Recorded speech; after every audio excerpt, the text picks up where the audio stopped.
brought to you by Infinix.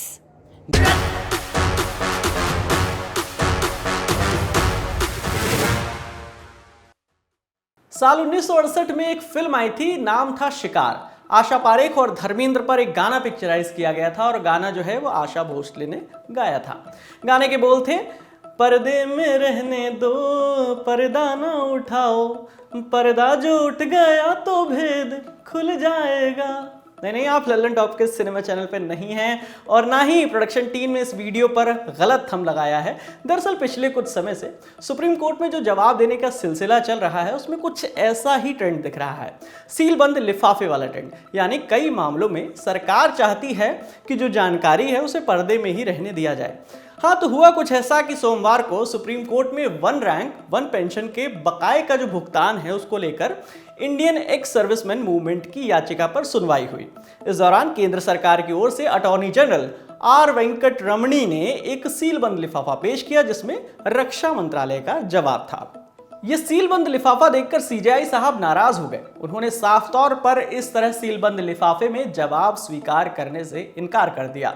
उन्होंने कहा कि या तो सीलबंद लिफाफे की जानकारी जो है वो दूसरी पार्टी से शेयर की जाए या सार्वजनिक तौर पर इसे पढ़ा जाए।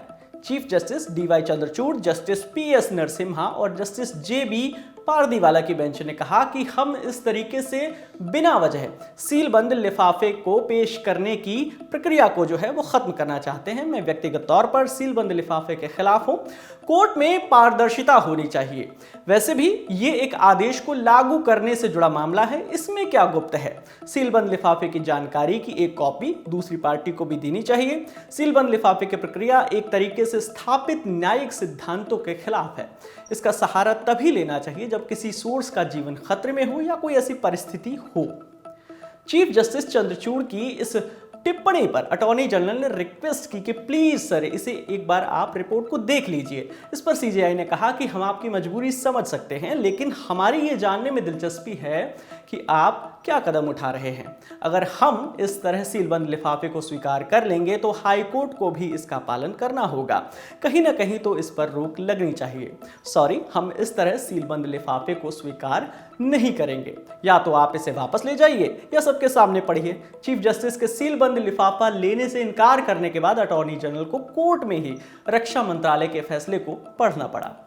वैसे ये पहला मौका नहीं है जब सुप्रीम कोर्ट ने सीलबंद लिफाफे के इस्तेमाल पर नाराजगी जताई हो। तो ऐसे में ये समझना जरूरी हो जाता है कि लिफाफे वाले ट्रेंड पर कोर्ट को आपत्ति क्यों है और क्या ये ट्रेंड कानून के खिलाफ है। सीलबंद लिफाफे को कानून की भाषा में सील्ड कवर ज्यूरिस्प्रूडेंस या सीलबंद कवर न्यायशास्त्र भी हिंदी में से कहते हैं। इस प्रक्रिया के तहत अदालतें सरकारी एजेंसियों से सीलबंद लिफाफे में जानकारी मांगती है। चूंकि ये जानकारी गोपनीय प्रकृति की होती है, ऐसे में सिर्फ न्यायाधीश ही सीलबंद लिफाफे को खोल सकते हैं।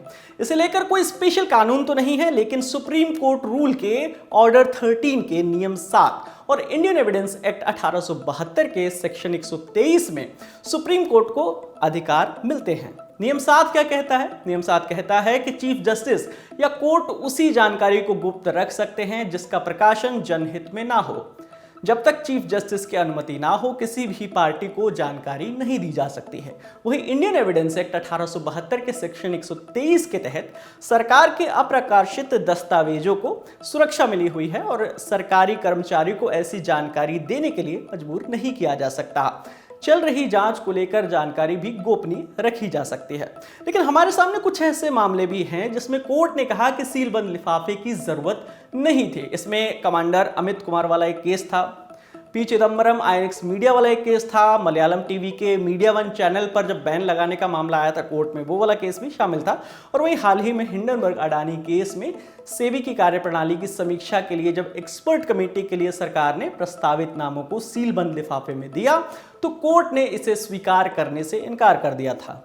लेकिन राफेल का मामला हो या फिर सीबीआई के एक्स चीफ आलोक वर्मा का मामला हो, भीमा कोरेगांव का केस हो या फिर एनआरसी का केस हो, इसमें कोर्ट ने सीलबंद लिफाफे को एक्सेप्ट किया था। वहीं अक्टूबर 2022 में एक मामले की सुनवाई के दौरान तत्कालीन जस्टिस और जो वर्तमान में सीजेआई हैं डीवाई चंद्रचूड़ और जस्टिस हेमा कोहली की बेंच ने यह कहा था कि सीलबंद कवर की प्रक्रिया जो है न्याय वितरण प्रणाली के कामकाज को प्रभावित करती है। बेंच ने कहा था कि सीलबंद कवर प्रक्रिया एक खतरनाक मिसाल स्थापित करती है, साथ ही ये निर्णय यानी जजमेंट की प्रक्रिया को अस्पष्ट और अपारदर्शी भी बनाती है। तो ऐसे में सवाल उठता है कि अगर sealed cover jurisprudence natural justice के खिलाफ है तो इसे कानून से हटाया क्यों नहीं जाता। इस बारे में कानून के जानकार इसके 3 कारण बताते हैं। पहला, समाज में सद्भाव बना रहे। दूसरा, किसी की व्यक्तिगत जानकारी को सुरक्षित रखा जा सके। और तीसरा, राष्ट्रीय सुरक्षा जो है उसको बरकरार रखा जा सके। इसलिए जो है सील्ड बंद लिफाफे का कंसेप्ट अभी भी चला आ रहा है। तो सील्ड कवर ज्यूरिस्प्रूडेंस को लेकर आप क्या सोचते हैं, हमें कमेंट सेक्शन में जरूर बताइए। मेरा नाम है विकास वर्मा, देखते रहिए द ललन टॉप। शुक्रिया।